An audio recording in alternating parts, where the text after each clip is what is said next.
बेटा कैसा है मेरा बच्चा? बिल्कुल बढ़िया मम्मी, एकदम बढ़िया ना, मस्त। First class. बिल्कुल। बैठ जाओ। कैसे आना हुआ आज? अरे बस घूमते फिरते आ गई। अच्छा। बेटी से मिलने का दिल किया इसलिए आ गई।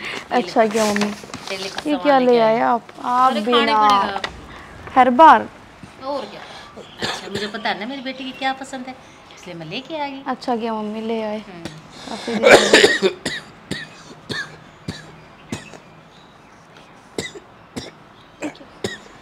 अरे ये क्या, इसको यहीं रखे हुए अभी तक तू? अरे तू कौन सी दुनिया में जी रही है अभी तक? ये अभी तक यहीं पे है? तो क्या करूं मम्मी अब और? अरे करना क्या है बेटा, कितने वृद्धाश्रम खुले हुए हैं, वहाँ फेंक क्या होना इसको? यहाँ इस बीमारी को रखा हुआ तूने घर पे। और ये सोच, इस घर में तुम भी तो रहते हो, ये बीमारी तुम्हें लग गई तो फिर कहाँ जाओगे? और अब छी छी छी, मैं यहाँ आ गई हूँ और मुझे बीमारी लग गई तो मेरा क्या होगा? और तुम्हारे होने वाले बच्चे, उनका भी तो सोचो बच्चे, क्या होगा उनका? अरे मम्मी, आपको क्या लगता है मैंने बोला नहीं होगा? इतनी बार बोल चुकी पर कहाँ मेरी सुनते हैं। 20 बार कह लिया कि इस बीमारी को घर से भेज दो कहीं। अरे मम्मी, हर बात का एक ही जवाब आता है उनका कि बुढ़ापे में माँ बाप को कहाँ छोड़ दूँ। बच्चे ही तो बुढ़ापे में माँ बाप का सहारा होते हैं। अरे इस सहारे के चक्कर में तो अपनी ज़िंदगी ख़राब कर दोगे। कुछ तो सोचो, कैसे तैसे करके उसको समझाओ भाई। ना मम्मी, आज एक बार उनको ऑफिस से आने दो। सबसे पहले यही टॉपिक होगा मेरा कि इस बूढ़े को घर से रफा दफा करो बस अब। ठीक है बेटा, इस बूढ़े का कुछ ना कुछ करवा, नहीं तो ना मेरी एक बात है ना, कान खोल के सुन ले। आज तो मैं इस घर में आ गई हूँ, आज के बाद अगर ये बूढ़ा यहाँ पे रहा ना तो मैं इस घर में कदम नहीं रखूँगी, सोच लेना। नहीं मम्मी, मैं करती हूँ आज उनसे बात, ठीक है? और आप बैठो, तब तक मैं चाय बना के लेके आती हूँ। चाय? बेटा मैं तो ना इस घर का पानी भी नहीं पीऊँगी, क्या पता पानी में भी कौन से कीटाणु हो। और हाँ, मैं फिर से रिपीट कर रही हूँ, इस बुढ़े को यहाँ से ना भगा। कितने वृद्धाश्रम खुले हुए, अरे इसको वहाँ फेंक के आओ ना। और देख, तुम तो मरोगे ही, मुझे भी मारोगे। मैं ना फिर से कह रही हूँ, मैं इस घर में कदम नहीं रखूँगी और मैं तब आऊँगी जब ये यहाँ से रफा दफा हो जाएगा, बता रही हूँ तेरे को। अरे मम्मी रुको ना, थोड़ी देर तो रुको। नहीं भाई, चाय तो पी के जाओ। नहीं, मैंने बोल दिया ना, जब ये यहाँ से चला जाएगा ना तब मैं इस घर में वापस आ जाऊँगा। और मेरे पास फ़ोन कर देना, ठीक है? ठीक है मम्मी।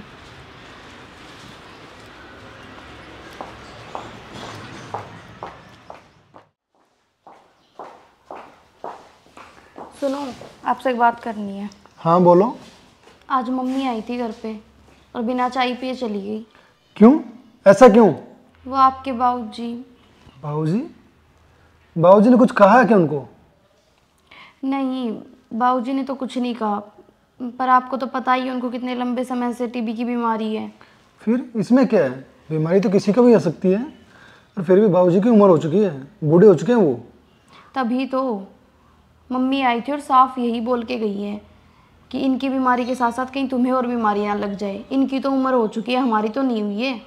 हमारा तो परिवार आगे रखा है। अरे यार, कैसे पागलों वाली बात कर रही हो तुम? देखो, मम्मी ने भी साफ साफ कहा है कि इनकी उम्र तो निकल चुकी है पर हमारी तो भी बची हुई है, हमें भी बीमारी और लगा देंगे। तो साफ बात है, इनको यहाँ से रफा दफा करो बस। रफा दफा करो? क्या मतलब तुम्हारा? नहीं, मेरा वो मतलब नहीं था, पर मम्मी ने कहा था आजकल तो हजारों वृद्धाश्रम है, किसी में भी जा करके भर्ती करा दो इनको, कम से कम हम तो बीमारी से बचे रहेंगे। वृद्धाश्रम में भर्ती करा दूं? अरे तुम्हारा दिमाग खराब है क्या? शायद तुम्हें नहीं पता, लेकिन मुझे अच्छी तरह पता है। मैं आज इस मुकाम पे हूँ ना सिर्फ अपने बाबूजी की वजह से हूँ, और तुम कह रही हो कि उनको मैं वृद्धाश्रम में भेज दूँ? देखो, ये मुकाम तो मुझे नहीं पता, जो कुछ है ऊपर वाले की देन होती है। और कौन सा नया उन्होंने एहसान किया है हमारे ऊपर? सब माँ बाप अपने बच्चों को पालते हैं, कुछ अलग कर दिया उन्होंने? मेरा लास्ट और फाइनल डिसीजन यही है, या तो वो या मैं। अब जो कुछ है तुम्हारे हाथ में है, देख लेना। अरे सुनो, सुनो तो। बाबूजी प्रणाम। खुश रहो बेटा। बाबूजी, मुझे आपसे कुछ बात करनी थी। हाँ बेटा, मुझे भी आपसे कुछ बात करनी थी। बोलो बाबूजी। वो क्या था बेटा कि तुम्हारी शादी हुई तब तुम्हारी मम्मी का स्वर्गवास हो गया था। मैं तुम्हें कहीं घूमने फिरने के लिए भी नहीं कह पाया। आप दोनों की टिकट करवाई हैं बाहर घूमने के लिए, तो ये 1 हफ्ते का टूर है बेटा, और मेरी तरफ से ये एक शादी का गिफ्ट भी है और ये कुछ पैसे हैं आपके जेब खर्च के लिए। अरे बाबूजी, इनकी क्या जरूरत थी? ज़रूरत थी बेटा। हर माँ बाप का फ़र्ज़ होता है कि वो अपने बच्चों का ध्यान रखे, उनकी फैसिलिटी, उनकी इच्छाएं पूरी करे। तो ये मेरी तरफ से छोटा सा गिफ्ट था जो मैं शादी पे पूरा नहीं कर पाया था। तो अब आप और बहू दोनों घूमने के लिए जाओ। कल 12:30 बजे की टिकट है। अच्छा वो रमेश बेटा, ये तुम कह रहे थे कुछ बाबूजी आपसे बात करनी है, तो वो क्या बात थी बेटा? अरे कुछ नहीं बाबूजी, मैं तो सिर्फ आपका हालचाल पूछने आया था। आप ठीक हो ना बाबूजी? ठीक हो बेटा। दवाई ले रहे हो ना टाइम पे? हाँ बेटा, खुश रहो बेटा। ठीक है, तुम तैयारी करो जाने की। ठीक है बाबूजी, आप अपना ध्यान रखना।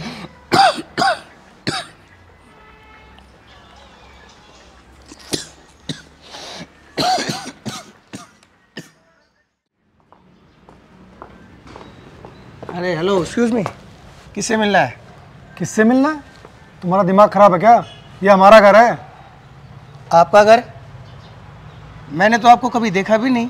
आपका घर कैसे हो सकता है? तुम्हारा दिमाग खराब है क्या?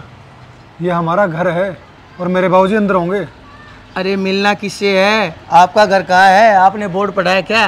बोर्ड? ये किसी का घर नहीं है, ओल्ड एज होम है, ये वृद्धाश्रम जिसको बोलते हैं। वृद्धाश्रम? बाबूजी? अरे कौन बाबूजी? किसके बाबूजी? अरे मेरे बाबूजी, वो देखो आगे। बाबूजी, ये कौन है? ये क्या बकवास कर रहा है? ये तो हमारे सर हैं, ये इस ओल्ड एज होम के मालिक हैं।